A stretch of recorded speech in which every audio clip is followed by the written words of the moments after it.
No ano de 1885, Vincent van Gogh concluiu sua primeira obra-prima, Os Comedores de Batata. Retrata a sujeira e a miséria a qual a classe oprimida de seu tempo era sujeita. A obra resume o período que o pintor passou na região de Borinage, na fronteira entre a Bélgica e a França, no ano de 1879. Por ali também o escritor francês Émile Zola trabalhou como mineiro 10 anos antes, vivenciando a realidade que retrataria na sua principal obra, que seria publicada no mesmo ano da pintura.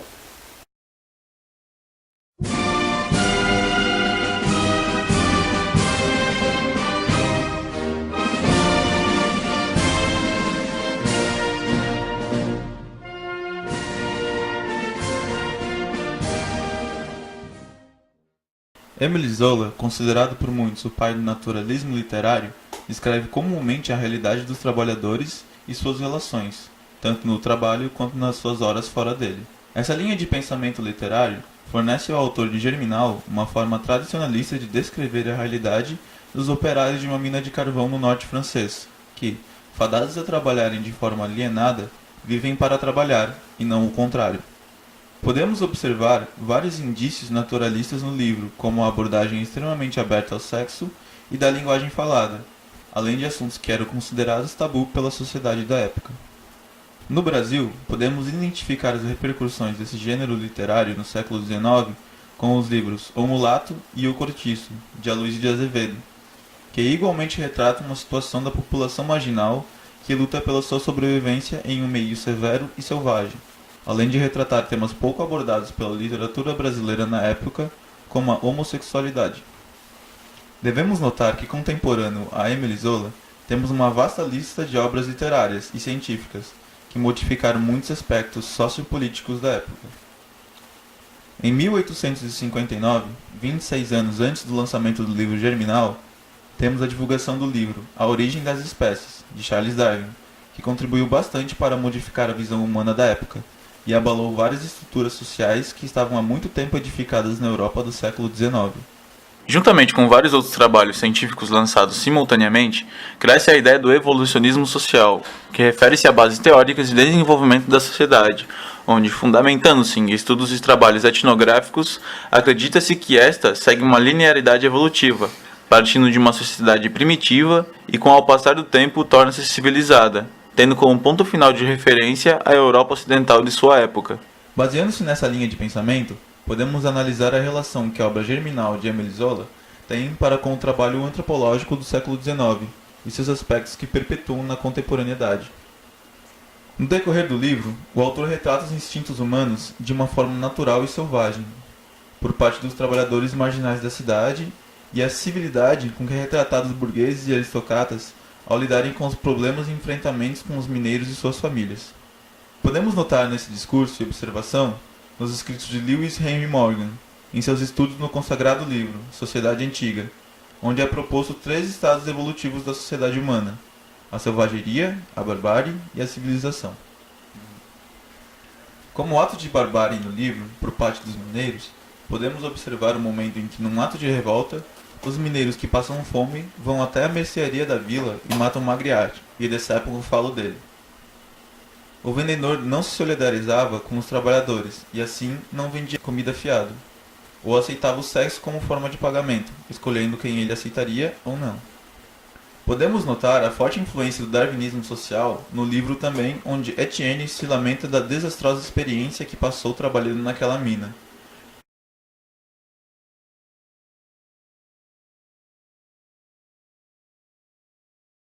Nesta frase, também aparece um análogo ao que Herbert Spencer fala, a sobrevivência do mais apto. Analisando o trabalho de gênero para com o livro Germinal, podemos notar a predominância do termo patriarcal, usado comumente para falar a respeito de como as famílias se organizavam hierarquicamente. No livro, a palavra patriarcado aparece 4 vezes, sempre seguida de um adjetivo aprazível, e em nenhum momento a palavra matriarcado aparece no livro. Isso demonstra uma notória força superior do homem para com a mulher, dizendo que as famílias que ali habitam e trabalham só viviam em harmonia apenas por causa de seus chefes de família, que traziam o pão de cada dia e seus sustentos. Para escrever o livro Germinal, Émile Zola passou 2 meses em seu trabalho etnográfico, operando como mineiro na extração de carvão e também esteve presente em uma greve dos funcionários da mina. Conviveu com os mineiros, comeu e bebeu nas mesmas tavernas para se familiarizar com toda a situação. Neste tempo, o autor sente todo o cansaço, esforço físico e psicológico de ficar empurrando vagões cheios de carvão, o inferno que era dentro das minas, a libertinagem que vigorava nas vilas operárias, os baixos soldos e a falta de uma alimentação básica para a subsistência. Zola procura empregar o método científico vigente em seu tempo, expondo a influência da hereditariedade e do meio na constituição da formação da personalidade dos indivíduos. Evans Pritchard, antropólogo inglês, estudioso de Malinowski, também sentiu dificuldades em fazer seu trabalho etnográfico na região dos povos Nuer, localizado no sul do Sudão e a oeste da Etiópia. Para relacionar o método que Émile Zola usa para constituir seu livro com os autores antropológicos estudados até agora, escolhemos Alfred Reginald Radcliffe Brown, que introduz o método comparativo através do estrutural funcionalismo, que busca compreender as estruturas sociais como órgãos funcionais regulamentadores da manutenção e coesão da sociedade, e que, observando outras formas de estrutura e função dentro de outras sociedades, numa base comparativa, consegue perceber as semelhanças e diferenças na jurisdição, moral e estatutos sociais de diferentes povos. Os trabalhadores das minas de carvão, os taverneiros, empregados gerais de burgueses como jardineiros, cozinheiros e serviçais, e até mesmo os próprios burgueses, fazem parte dos indivíduos que, agregados, formam as estruturas sociais daquela sociedade. Nessa estrutura, os indivíduos têm relações sociais a fim de buscar o equilíbrio e a harmonia social, cumprindo suas funções da melhor maneira possível. Buscando fazer uma comparação de como foi retratada a greve dos trabalhadores pelo escritor Émile Zola com incidentes dos trabalhadores de minas de carvão da contemporaneidade, podemos perceber casos correspondentes e reivindicações similares. Colocaremos de exemplo a explosão que ocorreu em uma mina de carvão em Soma, no oeste da Turquia, dia 10 de junho de 2014. Pelo menos 301 trabalhadores morreram soterrados por conta de uma explosão numa unidade de distribuição de energia. O primeiro-ministro da Turquia prometeu uma investigação célere e rigorosa às causas da explosão que provocou o colapso dos túneis que compartimentam a mina. Outro caso no país ocorreu 22 anos atrás, quando pelo menos 263 mineiros morreram na sequência de uma explosão numa mina na província de Zonguldak, no noroeste do país. Logo após o acidente, houve protestos contra o governo na cidade de Soma e em Istambul. A polícia teve de usar gás lacrimogêneo e balas de borracha para dispersar os manifestantes, que se concentravam junto ao Ministério da Energia na capital, e também em frente à sede da empresa privada que fazia a mineração no local do incidente. A empresa que fazia a mineração afirma que o local havia sido inspecionado 2 meses antes, que não foi encontrado nada que levasse ao seu encerramento. Em 2010, quando uma outra explosão na mesma província matou pelo menos 28 trabalhadores, o primeiro-ministro vigente da época foi alvo de críticas depois de ter afirmado que a morte é o destino dos mineiros. Concluindo assim, podemos notar as más condições de trabalho nas minas de carvão na região europeia, que se seguem pelo menos depois de 129 anos depois do lançamento do livro Germinal, de Émile Zola. E ainda aqueles que depois foram às ruas manifestar sua indignação para com a negligência do governo, foram reprimidos vigorosamente, assim como se repete a história por muito tempo. Há 3 personagens que marcam toda a narrativa de Zola, pelos seus posicionamentos políticos. Enquanto Etienne, por mais que esteja formando sua concepção política no decorrer da obra, tende a um posicionamento comunista. Verifica-se na seguinte passagem: apesar de suas teorias comunistas, os velhos escrúpulos de educação acordavam. Rassener pode ser compreendido como um social-democrata reformista e moderado, e verifica-se isso na seguinte passagem: mas ele continuou explicando que a mina não podia ser de propriedade dos mineiros, como é o tear do tecelão. Declarou preferir a participação nos lucros. O operário interessado, transformado em filho da casa. E Souvarine, por sua vez, traz as características do radicalismo anarquista. Verificando-se isso na seguinte passagem: e, logo que lhes falava em ceifar a humanidade velha como a uma plantação madura, sentia-se, a partir daí, incompreendido, suspeito, desclassificado, arrolado entre os príncipes frustrados do cosmopolitismo revolucionário. E, no entanto, seu coração de patriota debatia-se. Era com uma amargura dolorosa que repetia seu termo favorito. Besteiras! Eles nunca conseguirão nada com as suas besteiras. O debate político entre Etienne e Souvarine reflete um debate que existiu entre as lideranças da Primeira Internacional, o anarquista Mikhail Bakunin e o comunista Karl Marx. Enquanto Souvarine criticava os operários, alegando que estes só queriam ocupar a posição dos burgueses e não mudar uma estrutura estabelecida, Etienne buscava engendrar a luta por outros meios, que eram o de organização. O Germinal foi publicado em 1875, ou seja, 14 anos antes do centenário da famosa Revolução Francesa. Esta revolução, que derrubou a monarquia francesa de sua posição dominante, foi influenciada por grandes filósofos, assim como Kant, onde no capítulo A Constituição Civil em cada Estado deve ser republicana.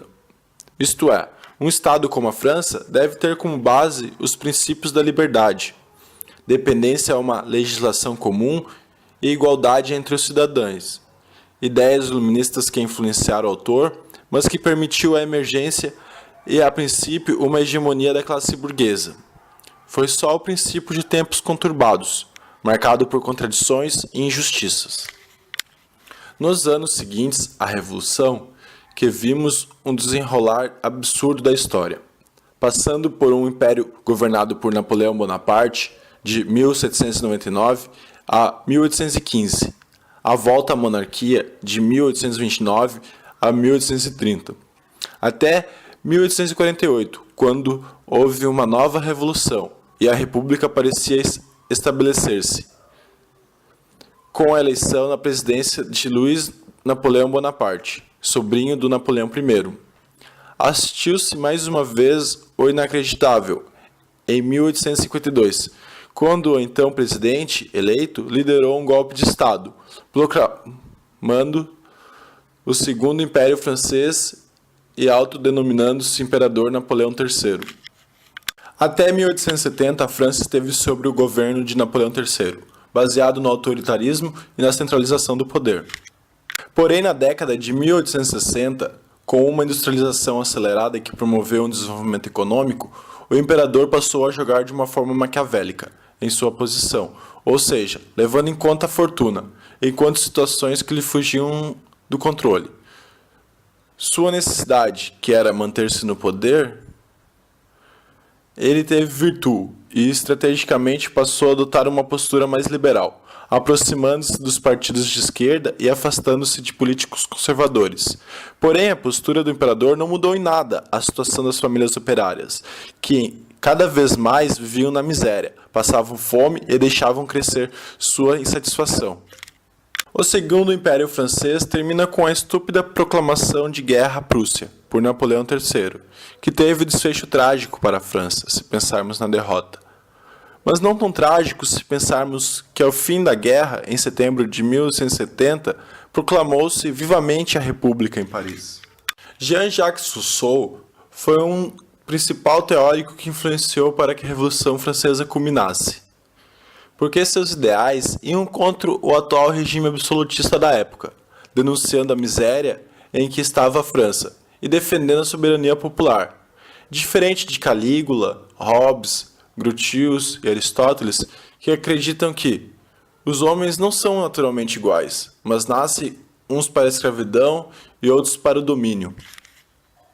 Rousseau acredita que os homens nascem iguais e se mostra totalmente contra a escravidão, com bons argumentos que usou para condenar a escravidão, a qual era naturalizada por esses autores citados anteriormente, promovendo a ideia de que todo homem, tendo nascido livre e senhor de si mesmo, ninguém pode, a qualquer pretexto imaginável, sujeitá-lo sem o seu consentimento.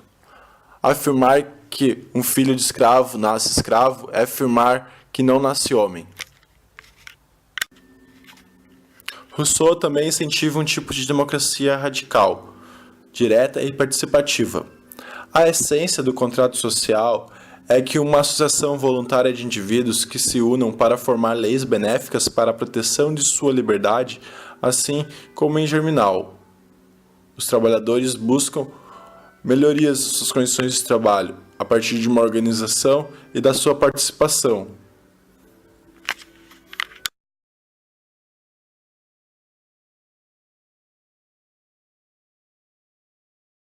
Dentro do modelo capitalista de produção do trabalho, há uma subordinação das necessidades humanas, dos valores éticos ao crescimento do capital, ao valor de uso e de troca. No século XIX, quase 3 milhões de pessoas viviam do trabalho manual. Os operários estavam ligados às fiéis formas de produção. Os trabalhadores estavam presos a uma minoria, os donos dos meios de produção, tendo que vender seus corpos, a força de seus músculos, para garantir as mínimas condições de sobrevivência. Com o sistema artesanal de produção desestruturado, os antigos artesãos e camponeses pobres tiveram que se submeter ao trabalho nos centros fabris. Para Marx, esse novo processo de produção capitalista constituiu-se em relações de troca, tendo o lucro como bem final, pela exploração da mais-valia gerada pela força de trabalho, do valor excedente que é apropriado pelo capitalista. O trabalhador começa então a vender a sua força de trabalho por um salário de subsistência.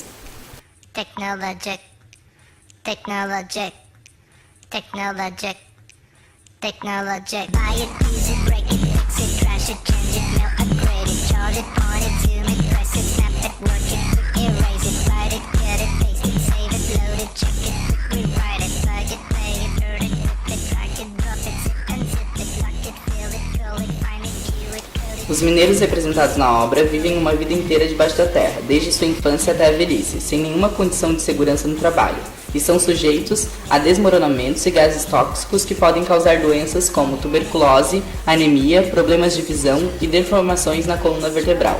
Com as incessantes horas de trabalho, eles acabam sendo desapropriados do seu saber, sendo condicionados ao trabalho manual e do uso de máquinas, bombas de pressão d'água, britadeiras, vagonetes, etc. Para Marx, isso caracterizaria a alienação do trabalho, essa perda de autonomia, de conhecimento, do domínio sobre o que fazia e do poder de decisão que o trabalhador possuía antes da Revolução Industrial. Os mineiros não eram donos dos seus horários, da sua identidade profissional, nem do que ganhavam. Quando o trabalhador não conhece ou busca direitos e melhorias, acaba sendo explorado pelo patrão sem se dar conta. Trabalha muito e ganha bem menos do que produz, desenvolvendo uma mecanização do operário através da rotina. A miséria e fome dos mineiros revelam não só um desgaste fisiológico, mas também um embrutecimento comportamental.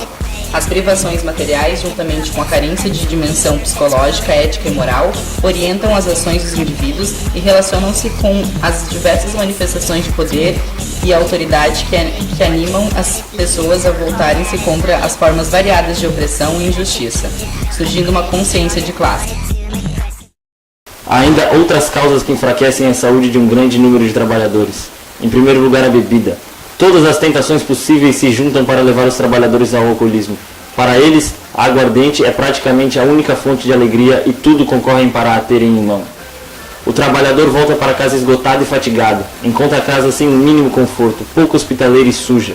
Tem uma necessidade urgente de se divertir. Precisa de qualquer coisa que faça o seu trabalho valer a pena, que lhe torne insuportável a perspectiva do amargo dia seguinte. O seu corpo, enfraquecido pela atmosfera poluída e pela má comida, exige imperiosamente um estimulante externo. A necessidade de companhia só pode ser satisfeita na taberna, e não há outro lugar para se encontrar com os amigos. Como poderia o trabalhador deixar de ser tentado ao máximo pela bebida? Como poderia resistir à tentação do álcool?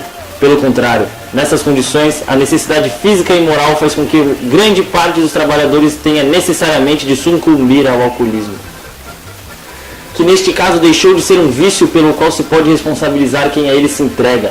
Torna-se um fenômeno natural, uma consequência necessária e irrefutável de condições dadas que agem sobre um objeto que, pelo menos no que diz respeito a essas condições, não possui vontade própria. Esta responsabilidade cabe aos que fizeram do trabalhador um simples objeto.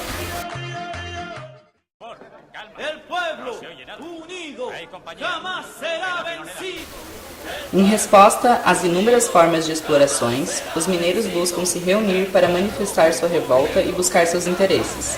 Para tanto, era necessário reunir forças. Um trabalhador isolado não estava em condições de discutir com o patrão sobre salário e horas de trabalho. O poder de negociação dos mineiros só seria fortalecido se todos aderissem à greve e apresentassem uma frente unida de luta. Foi apenas através do movimento grevista, incentivado por Etienne, e das manifestações de forças coletivas que os mineiros encontraram formas de reivindicar seus direitos. Na marcha organizada de mina em mina, tanto para fortificar o movimento, parando as máquinas e juntando mais camaradas, como também para quebrarem os meios de produção, é que foi possível manifestar um desejo e uma subjetividade individual marcados pelas injustiças e opressão. É uma revolta contra a mais-valia, contra a venda de seus corpos por 3 soldos por dia e por verem tanta fome, miséria e doenças.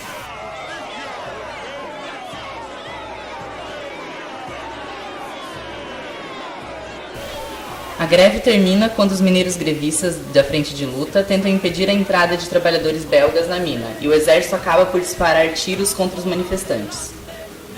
Para Marx, a história de toda a sociedade existente até hoje tem sido a história das lutas de classe. Se analisarmos historicamente as transformações sociais ocorridas desde a época feudal até o presente momento, veremos que essa colocação é verdadeira.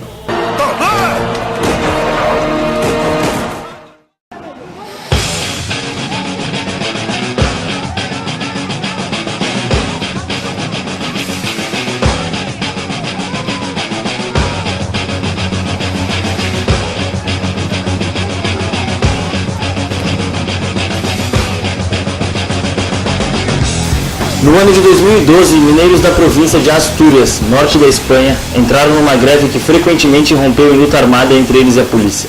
As imagens invadiram os principais jornais do mundo.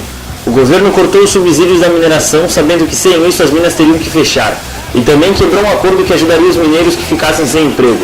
Como os homens que trabalham nas minas não conhecem outro jeito de sustentar suas famílias, eles não levaram essas atitudes numa boa.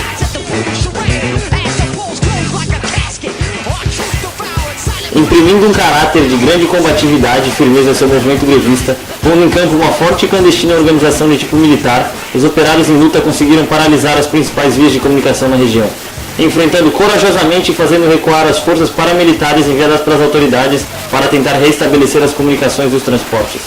Em ações de grande ousadia e coragem, grupos de mineiros barricaram-se no interior de diversas minas, enquanto outros desencadearam ações de ocupação de diversos edifícios governamentais.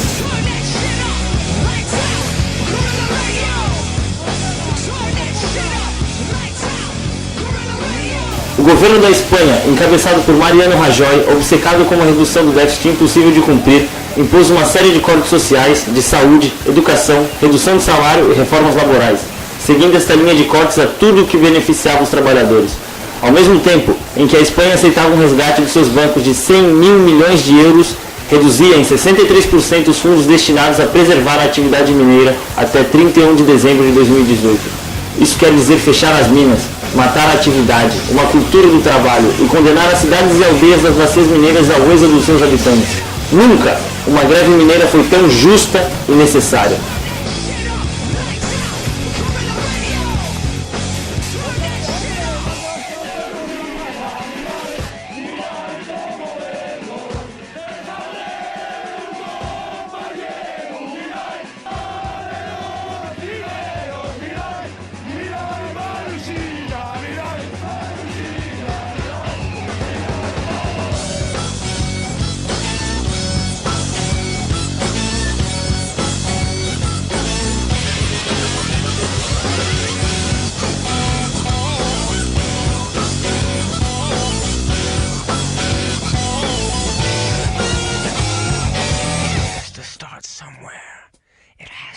Sometime. What better place than here? What better time than now?